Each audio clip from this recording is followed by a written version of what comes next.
All right, we're live. Thank you. Good evening. Today is December 2nd, and the time is 7:03. This meeting of the Youth Commission is now called to order. My name is Erica Zeiger, and I am the chair for the Youth Commission. This open meeting of the Northborough Youth Commission is being conducted in person. I'm sorry, it is not. This open meeting of the Northborough Youth Commission is being conducted remotely only, consistent with Chapter 2 of the Acts of 2025 relative to extending certain COVID-19 measures adopted during the state of emergency. All members of the Youth Commission are allowed and encouraged to participate remotely. The act allows the Northborough Youth Commission to meet entirely in person and remotely, so as long as reasonable access is afforded so that the public can follow along with the deliberations of the meeting. The public is encouraged to follow along with the posted agenda unless the chair notes otherwise. Members of the public who wish to view the live stream or the recording of this meeting may do so by going to Northborough Remote Meetings on YouTube via the link listed on the agenda. Ensuring public access does not ensure public participation unless such participation is required by law. This meeting will not feature public comment. Before I do the attendance, I know it's no longer Northborough remote meetings. So if that, I know that's going to be different in the minutes. So do we know what it is? Yep, it's Northborough Media Connection. All right, perfect. I should have known that. Members, when I call your name, please respond in the affirmative. Jen Persons, Here. Judy Boyle, I'm here. Sue Oger, Here? Kerry Wolf, Here. Ashley Klebow, Here. and Joan. Oh, I think you're on mute, Joan, but I see you, so I'm going to take that as a yes. And staff, when I call your name, please let me know that you're here. Liz Nolan, Here. Caitlin Mitchell, Here. Isabella Here. Caruso, and I will go ahead and do the youth now. Allison Dennehy, Here. Arjun, Here. Emma, Here. and Jeremy. Here. Great, thank you. How's everyone doing? Good. All right. Everyone got home okay this evening? Perfect, perfect. So we are going to start. I have the agenda. We're going to start with approving the minutes for the last two meetings. So the minutes for October 7th and November 2nd. Carrie pointed out a small error for November's meeting. And it's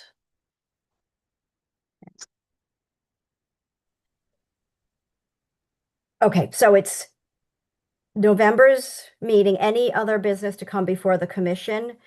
Second paragraph where it says project 350 should be project 351.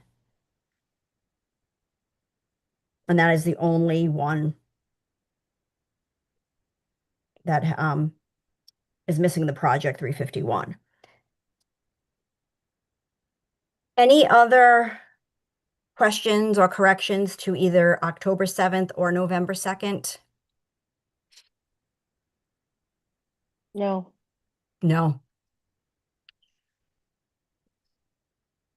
Is Joan I'm still figuring out Joan, Can you see me? I can see you. Did you Okay. have any questions or anything to add to the minutes? I know that you had been out. Yeah, I was out for those two, so Yeah. I didn't, I have, excuse me, I really can't add anything to it. Okay. All right. Perfect. I just wanted to Thank make you, sure though. that you did see it. Okay. So we need someone to make a motion to approve the meetings and then a second. I'll make a motion to approve the meetings. I will second. Okay, great. All in favor? Aye. Aye. Anyone not in favor? No, perfect. Okay, perfect. Thank you. I also had sent out slides for the presentation that we're going to be getting tonight from Jen. Is it Brunau? From Jen Brunau. She's the, what's your official title, Jen? I'll let you introduce yourself. Hi, everyone. I'm Jen Bruno. I'm the library director All right. in the town of Northborough. Perfect. So Jen is going to present some data and she'll give us some background on a survey with that was conducted last year, I believe. So if you want to give us the overview, that would be great. Sure. And I hope everybody had a chance to glance at the engagement report that was sent out. I know it's a little dense. So what I've tried to do tonight is go through, and Isabella was nice enough to send me your goals for the commission. And I was looking at your mission statement, and I watched a few of your previous meetings just to kind of get a sense of what information in this report might really interest you in particular. But feel free at any point to interrupt me, ask questions. At the end, there's plenty of opportunity for discussion, even after tonight. So what we had done with this health and wellness community engagement report, this was a project, and it's kind of fitting that we're all on Zoom because this is something that started out of COVID. Especially with the Be Well Northborough initiative, that was an interdepartmental sort of collaboration that was ARPA funded. And we did a lot of programming, and the department heads really had an opportunity to, we were meeting every month, talking about different things that we could do to help the community. We did a lot of programming together.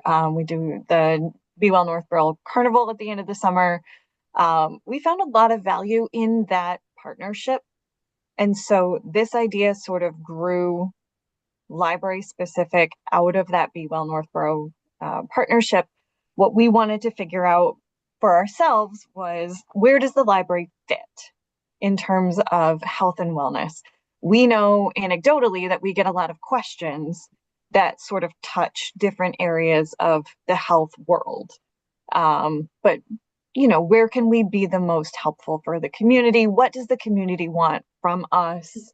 What are we already doing that maybe we're not marketing to the best of our ability? Where is the strength really in those partnerships? How can we continue to leverage those as best as we can to sort of deliver services that people want in the most effective and efficient way? So we were able to secure some ARPA funding and engage a consultant to do some, she did a survey. She did 4 different focus groups. There was some engagement, like one-on-one, in-depth conversations. I know Isabella was one. And then some other, she did some in-depth conversations with community members, different people who work for the town. We had 191 people that responded to the survey. So she, and I will caveat this before I go too much further by saying this is not a scientific study. The data is, you know, when we pushed this out, it was through library channels. It's very library focused. We know what we're not, right? We're not healthcare professionals, and we don't want to be.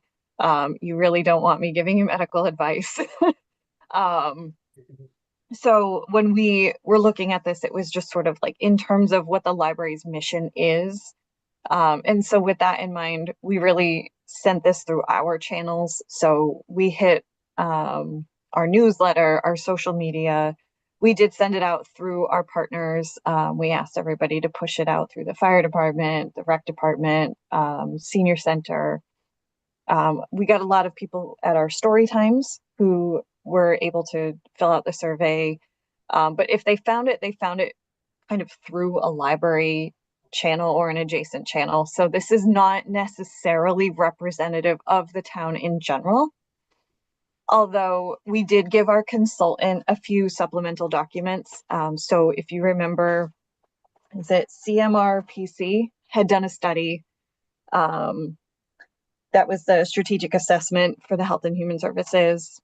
She took a look at that. She looked at the 2023 Metro West Community Health Assessment. And she looked at the Family and Youth Services department review that the Collins Center had done. And then she took a look at some nationwide data, some other surveys that had been done, just to try to put together a really good overview of our community, what people might want, and where our community responses are sort of where they sit in terms of statewide trends and national trends. And then for us, we turned that into sort of a strategic plan of sorts. It is entirely focused on health and wellness initiatives. So it's sort of unique in terms of there was nothing really for us to go on. No library has ever done a health and wellness strategic plan. Like, I made it up out of thin air as a result of COVID and just kind of what we saw as a need. So with that in mind, that is what this report is sort of all about.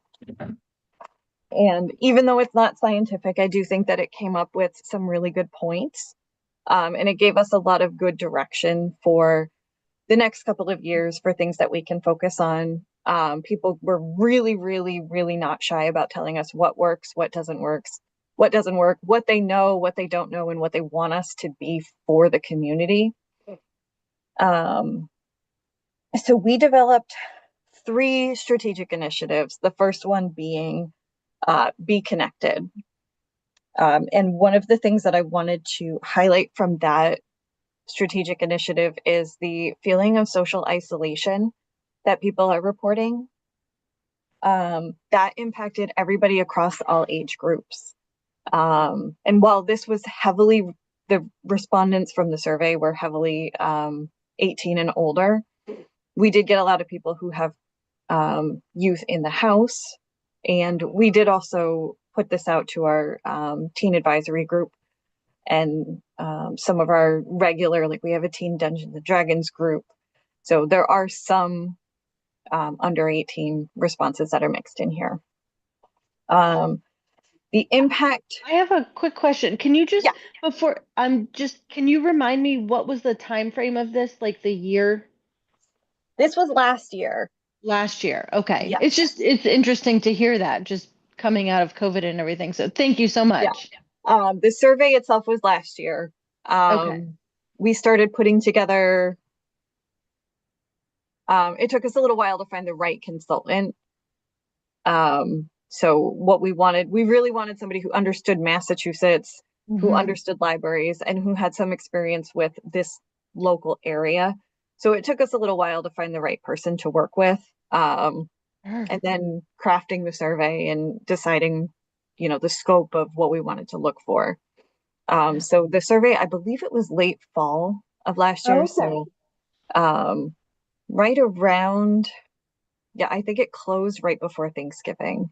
Okay. It's just interesting to have the time perspective. Thank you. Yeah, no problem.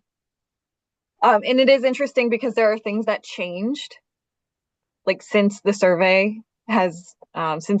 came out. There are already things that are a little bit different, and I'll highlight some of those. So social isolation came up in every focus group, one-on-one conversation, came up all the way across the board in every survey response. But based on the age group, how that impact sort of relates to individuals is a little bit different. So one thing that our consultant noted was that in the younger generations, social isolation is compounded with schoolwork, jobs, balancing all the different commitments that kids have. I used to coach high school girls soccer, and some of these girls had a list of like, these are the things that I'm also involved in. And it's like, okay, do you sleep? Do you eat? Mhm. Do you breathe? Kids are very busy. And then the dynamic of social media and navigating online friendships was a unique sort of factor with social isolation. I think she said it started to appear under the age of 30, and then it got more pronounced as you went down. People are starting to, like, the nature of friendships is just sort of changing.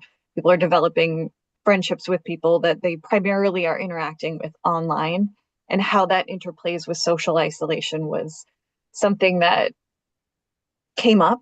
And I wish I was a researcher so I could go a little further into that because I thought it was really interesting. There's a huge desire in town for moving away from online. Like, I know even before Right. this meeting started, we were all like, oh, I wish we were at the library. I wish we could see each other in person. That is reflected across the community with a lot of things. There's a real fatigue for when it comes to digital interaction, social media. I think people are sort of realizing that social media can be a double-edged sword. It can connect you, but it can also be a bit toxic. And there is a huge desire in the community for an authentic relationship, or the opportunity to develop more authentic face-to-face relationships with people. And she did note that national data suggests that social isolation can be as deadly as smoking, in terms of life expectancy, heart disease, depression, mental illness, so there's a lot of different things that kind of coexist when it comes to social isolation. So that was something that we really wanted to set apart. And that's why it's one of our 3 strategic initiatives, because the library is a community place. It is one of the only places in town where you can be all day long, no matter what age, no matter what your interests. We have a lot of opportunities for people to interact face to face. Let's see. There was definitely an interest expressed for more age and interest-based groups, for connections that are sustained over time, as opposed to one-off programs. People are fine with getting sort of informational things on Zoom or on an online format, but not when it comes to building relationships. So when we were talking about programming with people, they expressed a desire for more like book clubs that meet regularly, or cookbook clubs, crafting groups. One of the things that came out of it that we've actually already implemented was, we have a teen advisory group, but they wanted something specifically for middle school age. So we've developed a tween group that meets monthly. So they get the opportunity to see the same people on a regular basis and develop those sustained connections, as opposed to just, come to this one 45-minute program and then maybe you'll never see people again from there. Let's see. They want spaces for, in addition to programs and ongoing groups, we're focusing on developing spaces. So we do have our teen space and we do have our children's space. And like I said, we're working on that in the middle group, the tween group, and carving out a space in the library that is just for them, or specifically for their interests. Across the board, people want spaces to just sort of hang out and naturally socialize, where they might just meet somebody and be able to interact on sort of like an organic level. They also like the big one-off events. That really was something that came right through with the survey: the Apple Fest, the Be Well Carnival, These big community events that tend to pull a lot of people together really do foster a huge sense of community and community pride and connectedness. So when you're talking about social isolation, even those big events, you really can't overlook the importance that those play when it comes to fostering connections. So finding a way, unfortunately, the Be Well Carnival was something that was ARPA funded, and that has that funding is no longer available to us. So finding a way to continue that beyond the constraints of the ARPA funding is something that we're looking into.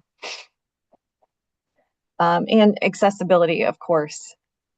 People tend to erroneously think that accessibility only applies to, adults, and tend to think more heavily on seniors.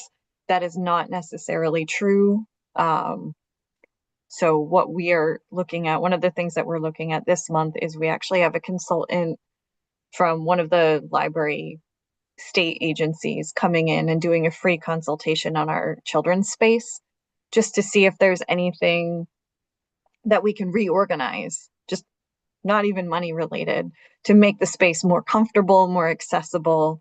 And she's looking at it in terms of sensory accessibility, neurodivergence, physical accessibility. It's been pointed out to us that we don't have signage. So simple things like that, it just, it would be nice if people could find the bathroom without having to ask a staff member, things like that. And so we're looking at, the concepts of inclusive design with our children's space and our teen space, challenging our assumptions about the way our programs should be run. So I know our D&D program for teens is a really good example.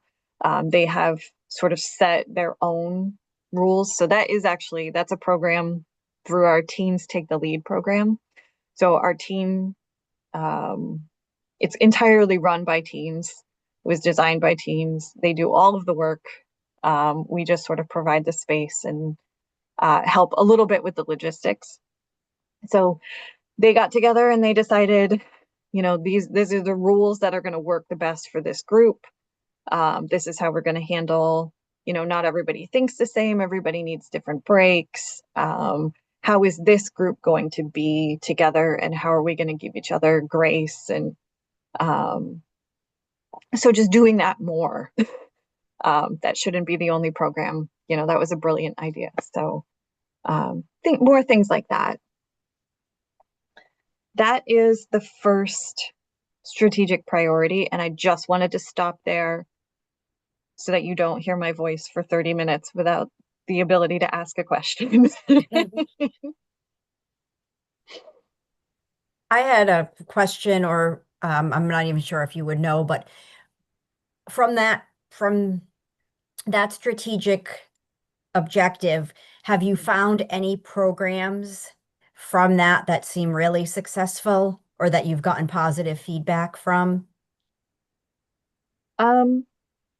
The tween advisory group is one that I will hold up as a really good example, because she has, I think, somewhere between 8 and 12 regulars who attend. They take ownership of all the activities that they do. She provides some guidance and structure to it. But the kids did not necessarily know each other beforehand. Or they might have known of each other, but they hadn't had a chance to interact. So we've seen some really positive and some really fun results. They do some fun things like just taste test challenges. So she just got 40 different flavors of Oreos, and they got to vote on their favorites. And then they put the results on the wall for a month, and people got to come in and argue about why did they pick that one, or because I think lemon Oreo or something was their favorite, and it was just something that, was an unusual result. We also, this falls across multiple strategic initiatives, but we have developed a lot of programming with Health and Human Services over the last couple of years. And it has been, I would say, successful. I hope the other ladies on this call would agree. We do CPR, first aid certification training. The Caitlin's office hours at the library, I think, have Mhm. been, I would say, life-changing. I don't think that's going too far for the people that have taken advantage of that. Just based on the feedback that I've gotten, people have really found a lot of value in being able to come to the library to talk to Caitlin without announcing, like, this is what I'm doing. You know, you can be in the library for anything. So there's a bit of privacy that is sort of built into that program that I think is really effective. Great. The blood drive is another one. We've done that twice now, right? It's twice. Yeah. I couldn't remember if it was 2 or 3 times, but yeah, that's been really effective. So a lot of the programming that we've done in partnership with Health and Human Services, I would think, has been very, very effective. And people really like the book club as well. So Great. Thank you. yeah. Okay. Our next initiative is Be Informed, which is really within our wheelhouse. A lot of this is both internal and external. One of the things that I wanted to highlight about Be Informed that came out of this report was the idea of both a physical and an online wellness hub. So right now, this is something else that came out of a partnership with Health and Human Services. We work together a lot. That started with Kristen Black and has continued nicely with Isabella. We work really well together. We have fentanyl test strips. We have rack cards that have information about different, depression, thoughts of suicide, abuse, different sort of sensitive topics. There's just a whole sort of cardboard display of different rack cards that people can take. We have our community resource guide, which has a very beautiful picture, Sue, on the cover. And we have a few magnets left, although honestly, there's not that many left in the library.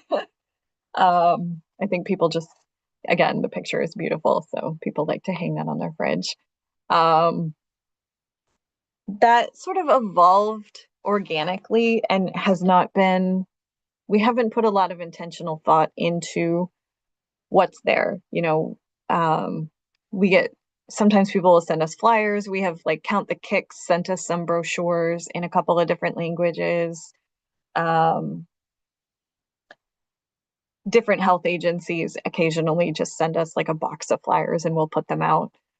So they're all on top of a short bookshelf on the second floor of the library, which is nice because, again, there's a little bit of privacy. You can be over there looking at the video games or the puzzles. You don't necessarily have to announce why you're over there looking. It has been popular. We've refilled all of those brochures several times. So we know people are finding them. We know people are taking them. And it's a great way to get passive information. And people were sort of indicating a desire to have a digital version of that that's a little bit more robust than right now. We have our community resource guide online, and huge props again to Health and Human Services. That was translated into 5 different languages for us through their own partnership. Isabella, do you remember who? Yeah, so that was a partnership with oh gosh. I can't remember either. I think it was like the academic core, but they no longer exist. It was kind of during COVID. Yep. I think you're right. But they were they translated the entire thing into several different languages for us, and that we've made that available online. And then several different health and wellness related online resources that were vetted by Health and Human Services. Like, yes, this is a good consumer resource that is reliable, that is trustworthy. This one's a little more academic. These are the ones that people might actually if they're looking for information that they can read and understand, these are the best ones. But there has not been a lot of intentionality to that. It's just been sort of like, oh, here's some brochures, throw them over there. So people have really been telling us, and it came through in the survey and some of the focus groups, that they would love to see a more defined space. So that is something that we really want to focus on, add to that wellness hub, and think about, an organization to it that's a little bit more than just like, there's a ton of brochures on top of this bookshelf. Go find what you need. And they are finding it, but there's probably a better way to do it. I think, Jen, I was in a meeting today. I serve on the wellness committee with Mary Ellen in the schools, and they were talking about revamping their website and adding kind of similar resources to a hub on their website. So I think this fits nicely, and it, Mhm. aged well because people are still looking for those resources. So it'll be important, I guess, to see how this kind of intersects with, existing resources. Yeah, and that's perfect too, because and communication and collaboration with other departments is woven throughout this entire report.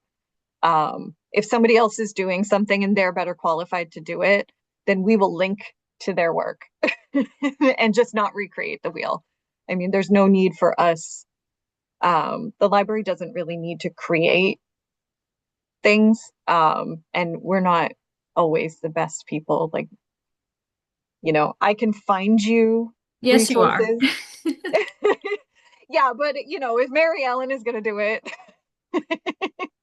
I'm gonna let her, and I'm just gonna link to their work, because it's more effective that way. If somebody's gonna take the time to do something, then why step on somebody's toes or recreate their work? So another thing that I wanted to point out was, we did a whole question on finding reliable health information. 75% of the people who responded to that question did mention that they use the internet to find health and wellness related information, which makes sense. The 25% who didn't probably just didn't check that box. But I'm sure we've all used Dr. Google at some point. And this is one of the things that aged sort of interestingly from the time that we did the survey to now. Only 2 people mentioned specifically using generative AI tools at the time, but that was before AI tools were built in to search engines and sort of everywhere in our life. I mean, they were there. You could use ChatGPT, but now when you Google something, AI is sort of already baked into your answer. So the number of people that are going to be using AI is probably a lot higher now than it was when we did the survey. And it's probably just going to keep increasing as AI tools are just integrated into every other tool that we already are using. And that kind of gives us a literacy opportunity that we've been kind of talking about, is helping people understand AI and what generative AI can do, what it is doing sort of in the background. So there's privacy concerns, especially when you're talking about health data. How to use it responsibly, how to understand the results and the accuracy level, and understanding that AI can hallucinate sometimes and will link to a study that never existed. For example, it'll give you an entire citation of something that never existed and give you the summation of whatever study that it completely made up. The tools are getting better rapidly, but it still does bring those sort of false results sometimes. So there's an opportunity that we have, I think, to partner with organizations or even maybe private businesses or private practices that understand how health information and AI intersect, and how consumers can use it responsibly and safely, and understand what tools might be using the data for training, and where that data is going and living, and how to kind of protect yourself. I'm a big privacy advocate in my other life. So it always kind of scares me when people say, oh, I just upload, my entire medical results to AI and ask it to tell me what that means. It's like, no, go talk to your doctor. Just ask your doctor. Don't do that. And then one thing within that same set of results with that question that I thought I would point out to you was that younger patients expressed a greater potential to dismiss advice from medical professionals if they don't feel a strong connection to the professional. So if they don't have a good relationship with their doctor or their therapist, they might just discount the information altogether. And I think that's a really interesting point when you think about telehealth and the implications of, what we talked about with social isolation and not having the same level of interaction and connection online. And then combine that with the tendency to not listen to medical advice if you don't feel strongly connected to somebody. So again, I wish that I did research for a living. I would love to dig into that more, but I thought that was an interesting point that she made. And it's probably worth more consideration on our part as to how we might work with somebody to address that or, explore that further. Let's see. We also learned that you cannot separate the concept of digital literacy from health literacy and the concept of financial literacy from health literacy. They are different concepts, but they are very, very, very deeply interconnected. The more you understand technology, the better you're able to understand health information when you're finding it. And the concept of financial literacy plays deeply into mental well-being and the concept of overall wellness. So if people understand their finances, and on page, somewhere in here, page 12, there's a chart in the engagement report that talks about people's confidence levels in reading and understanding different types of documents. And I think that one is particularly worth a look. People tend to understand information that's given to them from their doctor because they can be face-to-face and ask questions. But for example, reading and understanding a lease or a purchase agreement for a house, labels on food, what is in your food? People are not as confident that they can read and understand that type of information. So that's certainly an area where we are looking to, I can't tell people, I don't know I can't read a label confidently. I don't know. I looked at a can of soda and it had a warning label on it that I swear I've never seen before. And I know it's been there. And I was, but finding somebody who can give that information and then finding the right way to provide that information. A 1-hour program, again, may or may not be the best way to give that information out, because if you miss the program, you don't get the information. If you don't show up, you can't show up. It can be recorded. No one's going to watch it. That's just how it is. So something like that may be an opportunity for that wellness hub, so that when people are looking for that information, or if they go looking for something else and they see like a rec card on how to understand a food label, maybe they're more likely to take that, and then that's how the information gets out. And the last thing I wanted to point out in this section is that we did pick up on certain barriers that are age specific. So a lack of childcare for parents with children under 18 in their house is definitely a huge barrier for people when they're talking about coming for programs or trying to access information at the library. or just in general. They would like to learn more, but we have other priorities. I have an 8-year-old. Sometimes I can't learn the things that I want to learn or focus on the things I want to focus on because, she demands a lot of my time. And that's okay. But there was also a lack of teen-specific programs in town that was mentioned a couple of times in the survey. And then another one that relates back to the social isolation. As kids start to age up, the social interaction for parents, because so much of when your kids are little, so much of your interaction is based on who your kids are friends with, and then you become friends with their parents. So there's a lot of sort of built-in social interaction, but that starts to dry up as kids get older. So then the isolation and that like sort of transition period was mentioned a lot in the survey. And I think that was because we did get a lot of parents that responded to the survey. So we thought that was something that was a little bit interesting too. I'm going to pause again because that's the end of our second strategic initiative. So if there's any questions or comments.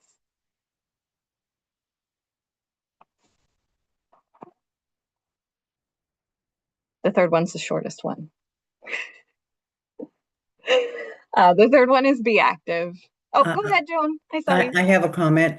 Sure. I thought you brought up a really good point about privacy, especially with AI and medical info. And since that was kind of in your last life, is there any way a course or can be put together on what to look for and how to keep your information private when you are searching using AI tools? I think if we can find somebody local to partner with that does understand AI tools maybe a little bit better than I do. I understand the privacy side of it and could probably, like, that is actually one area where in-house we could probably do that instruction ourselves for the public. But if we had somebody that we could partner with that understood the technology, because it's so rapidly evolving, or the health side of it, then yes, I do think that that's something that we could bring to the community through the library. We could maybe even partner with EMC or one of the computer companies That's that a good thought. that are around here. I had another two comments which I thought were is spot on. Isolation does seem to be a big issue for all age groups, and isolation does start to happen more frequently with older people once their kids move on, move out, graduate. So I just wanted to make a point to that. Yeah, Thank you for the work. It's very good. thanks. Thank you. Our consultant was amazing. So our third goal was be active, and that relates to physical activity, but it also relates to engagement with the community, volunteering. Let's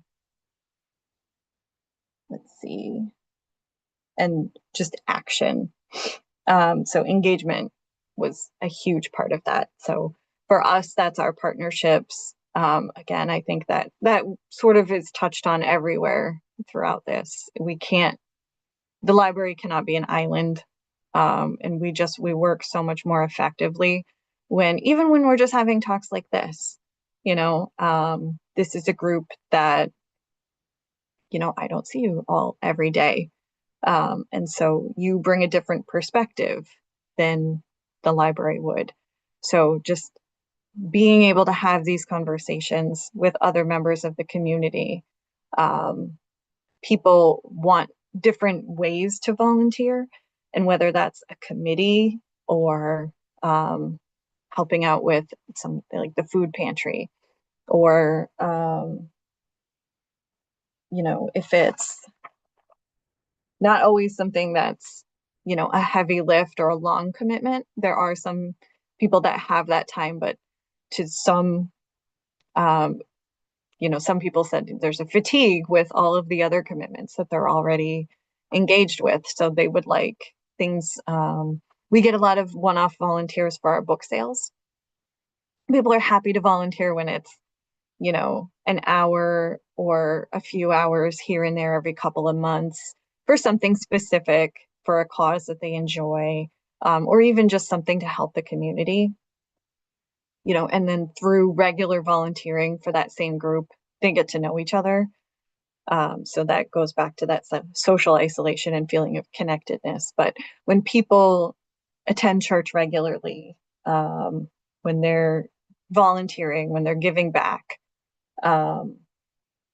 if they have some, just the flexible opportunities and the different opportunities that sort of meet people wherever they are in life, is important. So for us, we found that we were getting more and more teen requests for volunteering, and our teen librarian was sort of at capacity. She was like, our teen room is very small. I don't know if you've never seen it. It's only so big. It's a little sort of fish tank on the second floor. So she went downstairs to the children's department and said, hey, do you have any needs for volunteers? So they started a program where they're training teen volunteers to help with different functions in the children's department. And it's very flexible because kids don't necessarily have set schedules, right? They have very wide and varied schedules, especially like if they do sports, postseason is a little nuts. You just can't always predict things. Sometimes they're not driving yet, so they're relying on transportation. So we're working on developing a program that is very flexible, that demands a very little commitment and a lot of communication. So they're building certain skills, but usually we don't have just one volunteer at a time. There's usually a few. And so, they're getting to know a different set of kids that they hadn't maybe interacted with. And just looking for, we're starting to think outside the box, like what else can we offer for people? Because we do have a lot of people who want to volunteer, but have different needs for when they can volunteer or what they'd like to volunteer for. Let's see.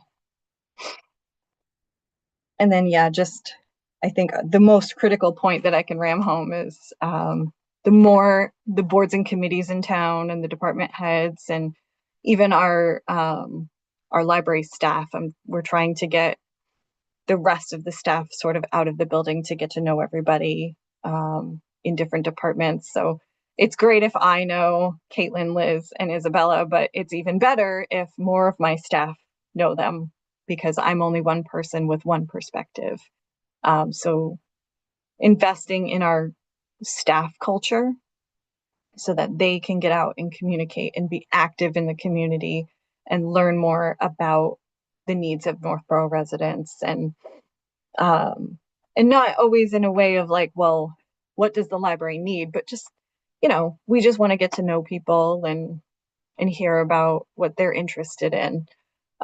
Because any communication, we have always found it to be beneficial, just to have our pulse on what people are doing and what they're interested in and the great projects that other people are passionate about. The rest of this document is all demographic information and then ways to keep ourselves on track for evaluation and things like that. So I didn't want to bore you with any of that. Ashley, I love your cat. Thank you. This is Snowy, and today's his birthday. He's 2. Beautiful cat. Thank you. So that was everything that I had written down and sort of pulled out as things that might sort of be relevant to your mission or be interested to you. But again, if you have any questions or if this sparked any ideas, our next step is basically to just keep looking at different action items and to continue sort of building on the momentum that we have. And we are happy to listen to other ideas. And if there's something that we can do that helps support your mission or a partnership, then, we're all ears. Thank you. That was really interesting, and I think it rings true from what I have seen in the community, so I appreciate it. And if there's anything that our group can help you with too, just let us know. I definitely have some ideas that are popping here and there, so I appreciate it. That's awesome. Yeah, anytime. I know it's a lot to process all at once. Mhm. So if you brainstorm and then there's anything that you want to talk more about, feel free to reach out to us. Great. Thank you so much for taking your time tonight. Yeah, no problem. This was great. Thanks so much for having me. Absolutely. Have a Thanks, good Jen. night. See you later. Good night. Whew, that was a lot of info, but that was interesting. I think it rings true with what we have seen. So I think we can process that and maybe come back and revisit it at our next meeting or so if we have any suggestions or ideas. I was going to move through the agenda. I should have mentioned it earlier. Mary Ellen Duggan was not able to come today, but she's our schools liaison. I happened to be at the Encompass meeting today, so I was just going to give a little brief overview. I know that the schools did the Metro West survey a couple of weeks ago. I'm sure the youth liaisons took that. So that was the one, if you remember, Emily had briefed us a couple of months ago, and I think our first or second meeting, she had briefed us on the results, and they took it again, and then we should have the results probably early spring. So that'll be interesting. I'm looking forward to seeing how 2023 to 2025, how they are compared to each other. And my son is a sophomore, and I'm looking for the email, but he had an appointment today, and I got to read the email because it's a lot. It says our district utilizes the screening, brief intervention, and referral to treatment protocol for all students in grade 10. So he said it was 5 minutes, and he just went down to where he was, where he went, and they just asked them questions about actually, he texted me, so I will read his text. He said it was a few questions about the use of drugs and alcohol to gain data about drug use in the community and keeping safe and safety. So it's Yeah, another tool. if I may, Erica, so that's Yeah, called the please. SBIRT. And I did actually want to add that Algonquin has a kind of near peer coach. Their name is Ash. So I was wondering maybe in a future meeting if they'd be willing to kind of, shift their hours and attend a meeting and just share a little bit about their role and how they work with students directly. And that big piece is SBIRT, but they also do iDecide. Okay, what's iDecide again?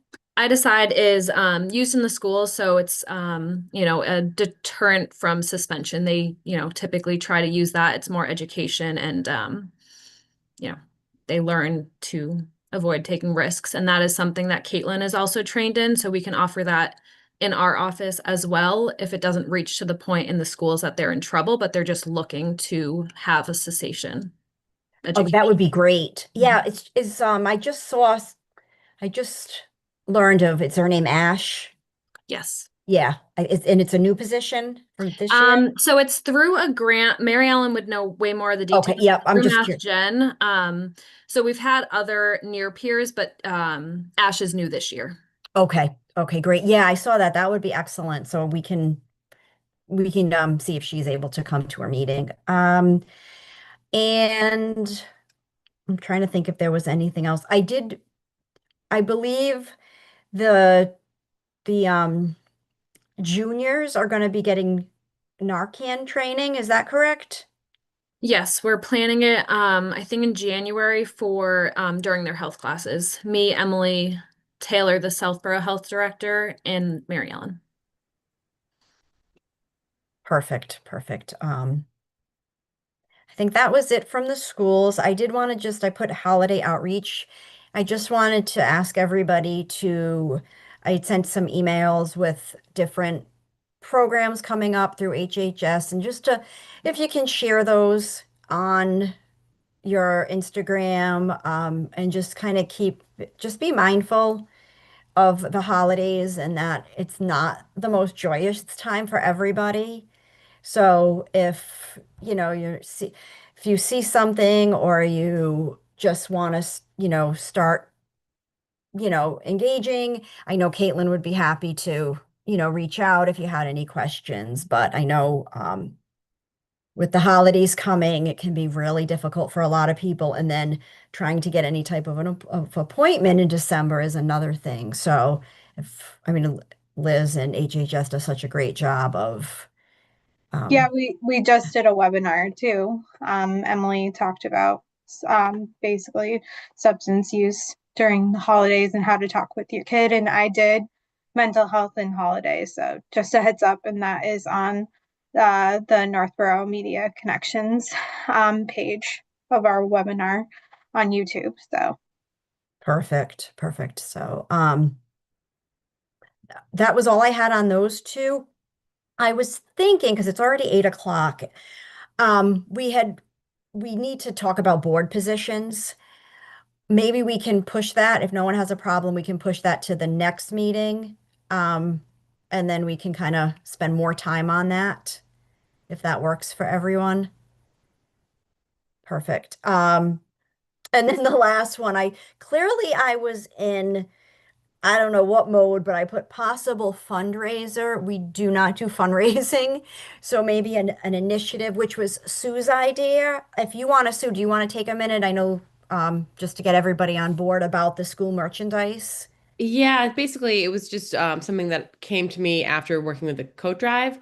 So instead of just the coat drive, maybe school specific items. So it could be Algonquin branded stuff or the elementary schools. There's a lot of that stuff that's out there. Kids outgrow things. I know my kids have a bunch of stuff upstairs in their closet that they're not going to use. And there's probably lots of kids whose parents can't afford or don't, that's not where they want to put the resources. But those kids would love that stuff. So the sports team, some of them give them blankets with the school name Yeah. on them, or they get these t-shirts. So whether they've outgrown them or just don't use them. And then my son was playing lacrosse, but then COVID happened, then he decided not to continue. So he's got all this like lacrosse, like really nice stuff that he's not going to use. So I was just thinking we could figure out a way to, I don't know exactly the mechanism, but figure out a way to have people donate that and then give that back out to the community. So I don't know exactly the best way, format for it, but I'm happy to work on it. Yeah, that would be great. I mean, I think if we could come up with, a time frame and um collection spots. Right. I I don't know if I want to do every school. It's a lot with the bins and driving around and picking them up and so I think if we could kind of figure out some key spots. I mean, town hall and the library, historically for the coat drive have been really Yep. good. Yep. And then Algonquin. I figured Right, Algonquin because that's Yeah. probably that's where the Right. stuff gets very expensive. So Yeah, right. yeah, but I think Sue, that's a great idea. this is Jen. Sue, I was just going to say, I love that. And just, having been in the schools from the administration perspective, I'd be happy to help with that in any way. Okay, great. So I guess Erica, what time frame would we want to be looking? So I thought possibly February-ish. But I'm open. I'm open to suggestions. I mean, I don't Okay. have any, I'm not really sure. I just Okay. thought maybe February, March before the spring, if people are Right. cleaning out or Oh yeah, we could do like a spring, we wouldn't call it spring cleaning then because it'd be too early. Well, I'll come up with some March. ideas Yeah. maybe, and then we can talk Yeah. about them maybe next Yeah. time. So I'll give it some thought in terms of parameters and stuff. Yeah. And I guess my only question that I don't know how to handle is distribution. Would HHS handle distribution? See, yes, Or that's the big one. Or even Oh. through like for the elementary schools at that level, like the nurse's office, or Right. you know what I mean? Yeah. So that's, I was just gonna ask, so are you talking like, t-shirts and sports equipment stuff too, or I wasn't talking about equipment, actually. Okay. I was talking about clothing Like or swap, okay. Spirit gear. yeah, spirit clothing. Yeah. So- And it could be blankets, it could maybe beyond clothing, but I was not thinking about equipment. Right, okay. So I was thinking, would it be easier? I'm just putting this out there for food for thought. Would it be easier to just go school by school and get the PTO maybe involved in it as well as like a swap type of thing where they maybe have it on a day where everybody brings in their stuff, and are you doing it as a fundraiser where people are purchasing it, or you're swapping? No fun, no. It's No. more for people who can't afford Yeah. it. So that's what I mean. Jen's suggestion about the nurse's office makes a lot of sense because Yeah. whether it's a kid that can't afford it or honestly just has a moment that they need another pair of sweatpants and we're happy to give them these really nice ones that Right. we have for free. Right. But they would, I guess they would probably know offhand what kids could use that without even having an official qualification, if that makes any sense. Right. It doesn't need to be anything Yeah. official. So I Well, know so we could talk to Mary Ellen. I'm sure she would Okay. have some ideas on that.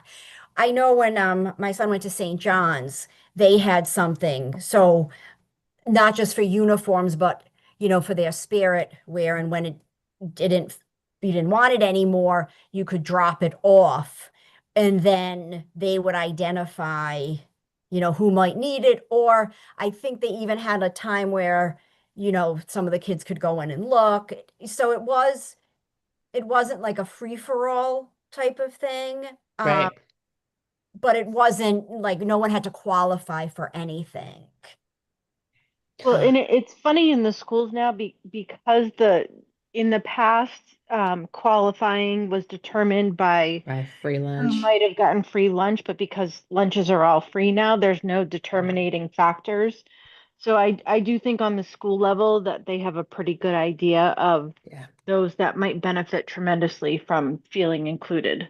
Yeah. And it could Yeah. just be, like you said, it doesn't have to be a qualification. It could just be that, someone graduated, he doesn't want the Algonquin sweatshirt, and another parent doesn't want to pay $75 for an Algonquin sweatshirt because it's a lot of money. So I like the idea of, being able to not a stringent requirement, because those are Right. so hard to meet. Right. So I can write up a little plan, maybe. Yeah, And that'd be perfect. do you want me to reach out to Mary Ellen? Yeah, if you want to, sure. Sure. Okay. Great. I'll do that. So I'm actually I'm happy to help you with that too. I actually about a week ago I kind of had like I don't know, an epiphany about coming into the holiday season and kind of reaching out to a couple of people right on this panel right here. What do you think about having thinking like a toy swap, like, my kid really, really wants this, but I can't afford it, having like a forum. So again, it was kind of a thought like, wouldn't that be wonderful? And then, timeline, getting it, at that point it was holiday related, Christmas related, Hanukkah related, whatnot. And I was like, okay, just let it go, because, that's a little bit aggressive to do anything for for the holiday anyways. So here it is. You're throwing out the idea of like the equipment, things like this, all coming back to, like a town-wide portal, like what you Yeah. got, what do you need, and whatever.